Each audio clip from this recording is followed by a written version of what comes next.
Hello friends, आप सब कैसे हो? आशा करती हूँ आप सब अच्छे हो, मस्त हो, लाइफ को अच्छे से एंजॉय कर रही हो। आज की हमारी स्टोरी है सुपर लेडी अनिका की। आप लोग इतना सारा प्यार दे रहे हैं, प्लीज़ अपने अगर स्टोरी पसंद आ रही है ज़्यादा से ज़्यादा शेयर करो, लाइक करो और कमेंट कर कर जरूर जाना। बिना किसी देरी के वीडियो को स्टार्ट करते हैं। Video start. अनिका की गाड़ी की तरफ देखती है तो यह रोहित था। अनिका चुपचाप गाड़ी का दरवाजा खोलकर फ्रंट सीट पर रोहित के साथ बैठ जाती है। रोहित के चेहरे पर मायूसी साफ साफ दिखाई दे सकती थी। वह बहुत थकावट के साथ अनिका के चेहरे पर इस तरह के भाव कभी नहीं देखे जैसे इस वक्त उसे दिखाई दे रहे थे। इसके अलावा यह भी अच्छी तरह से जानता था कि अनिका किसी काम को करने के बाद ही आई है, वह अधूरा रह गया होगा या भी नहीं हो सकता। इससे पहले कि अनिका कुछ कहती, रोहित उससे उदासी का कारण पूछ पाता। उससे पहले ही रोहित अनिका की तरफ ऐसी निगाहों से जैसे कि कोई बड़ा अपराधी। फिर वह अनिका से कहता है, I am so sorry. Anika पहले ही काफी सारी उलझन से घिरी हुई दिखाई दे रही थी। उसके ऊपर से रोहित का ये आई एम सो सॉरी उससे और एक नए सवाल के लिए घेर देता है और खड़ी हो जाती है। लेकिन इस वक्त अनिका को ऐसी उदासी छाई थी कि वह चेहरा भी रोहित की कुछ दूर पर खड़ी हो जाती है, अपना मुंह फेर कर। तभी गाड़ी लेकर चुपचाप आगे बढ़ जाती है और कुछ ही देर में वे दोनों मारवा हाउस तक पहुंच जाते हैं। रोहित सामने के दरवाजे से प्रवेश नहीं करता, वह अनिका के साथ मारवा हाउस में कुछ पहले ही गाड़ी से उतर जाता है और फिर खुफिया रास्ते से होते हुए घर के अंदर प्रवेश करता है। इधर गाड़ी पर किसी का ध्यान न जाए इसलिए रोहित के जाने के बाद उसकी गाड़ी को चिराग मेहता आकर वहां से ले जाता है। कुछ ही देर बाद अनिका और रोहित अपने बेडरूम में पहुंच जाते हैं।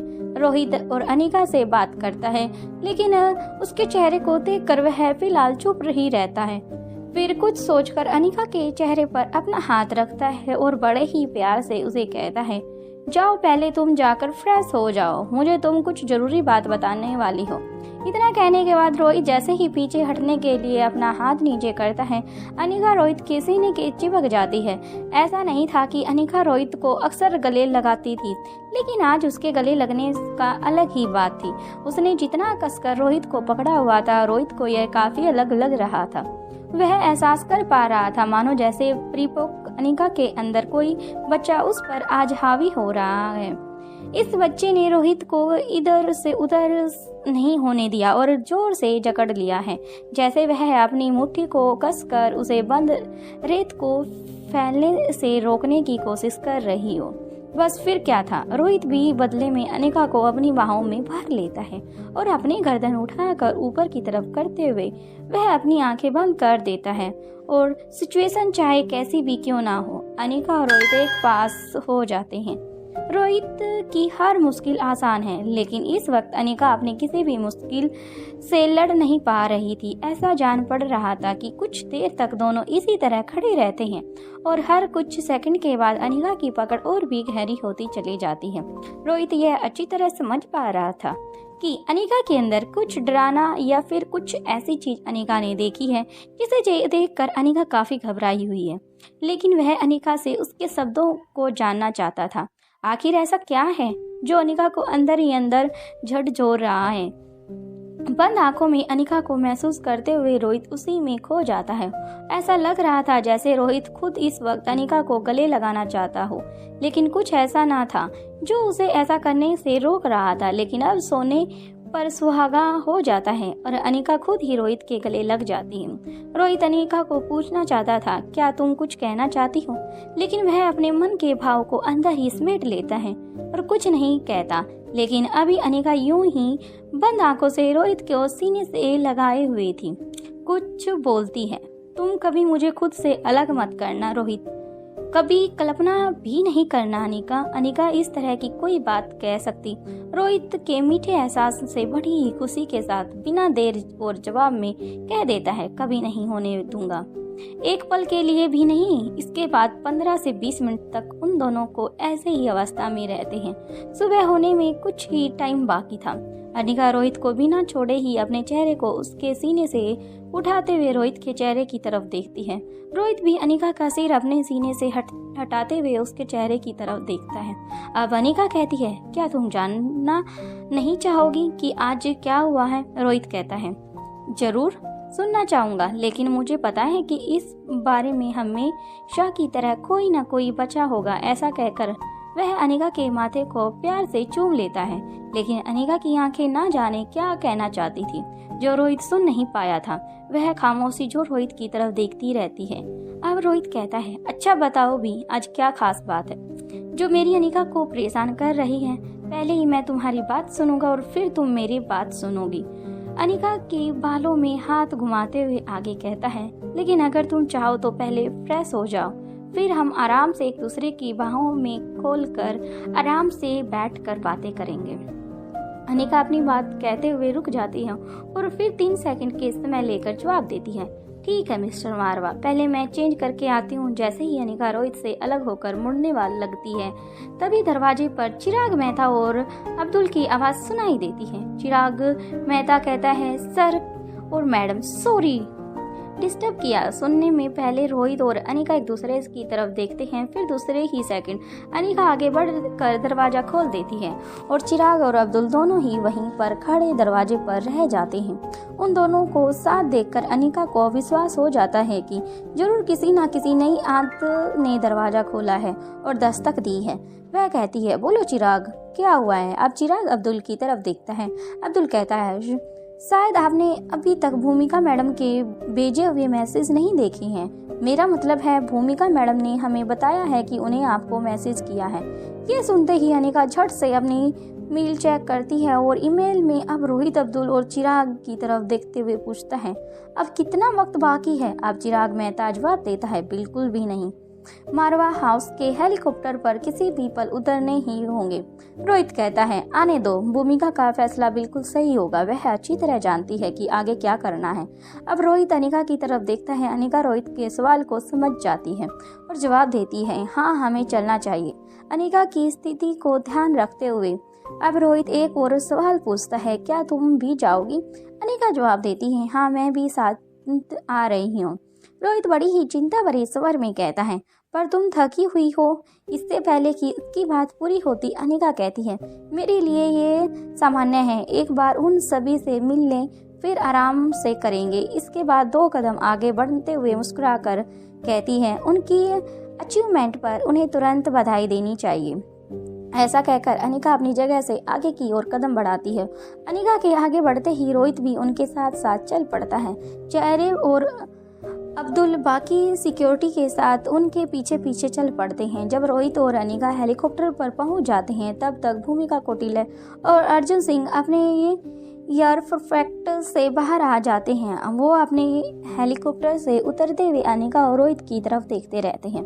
अनिका आगे बढ़कर भूमिका के गले लग जाती है, फिर अलग होकर भूमिका से कहती है, तुम्हारी ऑब्जर्वेशन बिल्कुल सटीक निकली। एकदम सही वक्त पर पहुंचकर ऑफिसर भूमिका ने अपनी ड्यूटी पूरी की है। अब जब सौम्या को इस सब वर्ल्ड ग्रुप का बोन मेरे नहीं मिलेगा, तो वह जरूर कोई ना कोई गलती जरूर करेगी। इधर रोहित आगे बढ़कर कौटिल्य और अर्जुन सिंह के हाथ मिलाकर कहता है और उनको बधाई देता है। को कहता है, वेल डन माई ऑफिसर्स। जैसे ही अनिका और भूमिका आगे बढ़ने का इशारा करती हैं, तभी भूमिका कहती है, सिर्फ इतना ही नहीं, तुम्हारे लिए एक और सरप्राइज भी लेकर आई हूँ। अनिका भूमिका की बात सुनकर उसकी तरफ देखने लग जाती है। ठीक इसी वक्त भूमिका के बाद वह कौटिल्य की तरफ देखते हुए अर्जुन सिंह भी उसके बिल्कुल साथ में ही खड़ा था। भूमिका की बात सुनकर उन दोनों के चेहरे पर मुस्कान आ जाती है। अब अनिका एक बार फिर भूमिका की तरफ देखती है। अब भूमिका के चेहरे पर गंभीरता लाते हुए मजाक को अंदाज में कहती है, आगे बढ़ने की इतनी जल्दी क्या है? एक बार उसे देख तो लो। अगर तुम्हें पसंद नहीं आए तो मैं हमारे डिपार्टमेंट को गिफ्ट कर दूंगी। ऐसा कहकर मुस्कुराने लग जाती है। अब अनिका को जानने की उत्सुकता बढ़ जाती है कि आखिर ऐसा क्या है। अनिका रोहित की तरफ देखती है। रोहित हल्के से गर्दन हिला देता है। अब अनिका भूमिका को कहती है, दिखाओ ऐसा भी क्या है? लेकिन आइयो, तुम भूमिका जवाब देती है, हथियार एकदम मॉडर्न टाइप के। इसे मैं नहीं, बिल्कुल कौटिल्य को लेकर आई हूँ। अनिका हल्के में मुस्कुरा देती है और भूमिका कुछ कदम दूर उस बॉक्स की तरफ बढ़ जाती है, फिर उसे खोलती है। उसके बाद अपने चेहरे के हाव भाव दिखाते हुए अपनी गर्दन को हिलाकर अनिका को उसमें झांकने के लिए इशारा करती है। अनिका आगे बढ़कर उसमें देखती है। उसे देखने के बाद रोहित की तरफ देखती है। अब रोहित आगे बढ़कर उसे झांकता है, फिर अनिका की तरफ देखता है। अब अनिका भूमिका से पूछती है, क्या है ये? भूमिका कहती है, यही तो पता लगाना है कि ये आखिर है क्या। यह काम तुमसे अच्छा कोई नहीं कर सकता, लेकिन इतना जरूर है कि यह बड़े ही काम की चीज है। अब अनिका जवाब देती है, अगर तुम्हें यकीन है तो मुझे तुम्हारे यकीन पर यकीन है। इसे इसकी जगह पर पहुंचा दो। इसके बाद अब्दुल की तरफ देखती और कहती है, प्रीति को खबर पहुंचा दो कि एक बार फिर वह देख लेगी, उसके बाद आगे देख लूंगा।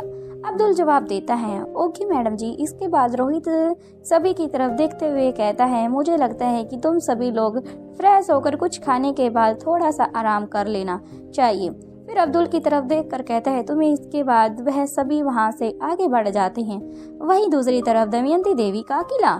दमयंती देवी गुस्से में कहती है, क्या तुम लोगों को अकल घास चरने गई है? एक बार फिर टेक ओवर करने के बाद किसी व्यक्ति को मौत का संभव है, लेकिन उसका अपहरण संभव नहीं हो सकता।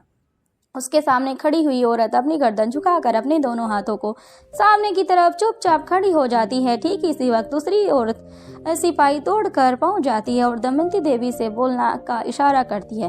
वह कहती है, मासा, पूरे विश्वास के साथ या नहीं कहा जा सकता कि लच्छो ने मोरिस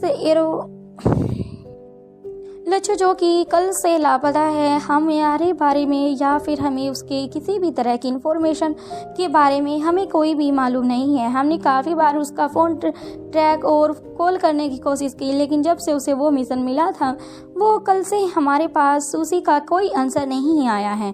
फिर वह अंतिम बार बात को आगे बढ़ाते हुए कहती है। अब दमयंती देवी लंबी गहरी सांस लेती है और अपने ही गुस्से को नियंत्रित करते हुए कहती है, मैं समझ नहीं पा रही हूँ कि तुम सभी का साथ मूर्ख जैसी बातें क्यों कर रही हो। तुम्हारे इस बकवास का कोई आधार है अथवा नहीं, सिर्फ हवा में बातें कर रही हो। अब वह औरत सिपाही कहती है, माँ साहब, ऐसा कहने के पीछे हमारा कोई आधार नहीं है। पहला यह है कि जिस वक्त लच्छो ने हमें लास्ट बार देखा था, हमसे बात की थी, इसके बाद उसका फ़ोन ही नहीं मिल रहा और उसके बाद कोई अलग नंबर से कोई भी अभी तक कोई रिपोर्ट भी नहीं आई है। हम काफ़ी टाइम से कल रात से ही कांटेक्ट करने की कोशिश कर रहे हैं। तभी दमयंती कहती है, तुमने मुझे पहले क्यों नहीं बताया। उस पर वो औरत सिपाही कहती है, माँ साहब सो रही थी तो इसलिए हमें आपको जगाना सही नहीं लगा, इसलिए काफ़ी टाइम से हमारी औरतें वहाँ पर ऊपर उसी जगह पर नज़र बनाए हुए हैं, लेकिन वहाँ पर काफ़ी बहुत बड़ा हादसा हुआ। उसके बाद हमें लच्छो के बारे में कोई भी अता पता नहीं है, बस इतना ही जान पाए हैं। फिर वो औरत कहती है, मासा, एक और बात, जो हमारी मोरिस में जो हमारा टारगेट चल रहा था, वहाँ पर एक भूमि जो है इंस्पेक्टर, उसको किसी एक बहुत बड़े हैकर ने किडनैप कर लिया था। उसके बाद वो औरतें और वो हमारे कुछ सिपाही थे, वो भी उसे ढूंढने की काफ़ी कोशिश कर रहे थे। हमें कुछ नहीं पता चला है अभी तक। ये सब सुनने के बाद दमयंती देवी अपना एक हाथ हवा में हिलाती है और सभी चुप हो जाते हैं और अपनी गर्दन नीचे की तरफ कर लेते हैं। अब दमयंती के व्यक्ति कहती है कि मुझे ऐसा क्यों लग रहा है जैसे कि मैंने मूर्खों की सेना को अपनी सेना में भर्ती कर लिया है। मैं क्या तुम्हारे दिमाग में भूसा भरा पड़ा है? जरा सोचने और विचारने की तुम में कोई क्षमता नहीं है। Thank you friends. अगर वीडियो पसंद आ रही है तो प्लीज़ ज़्यादा से ज़्यादा शेयर करें, लाइक करें, कमेंट कर जरूर जाना। Thank you friends. जल्द मिलते हैं नेक्स्ट वीडियो के साथ। Thank you.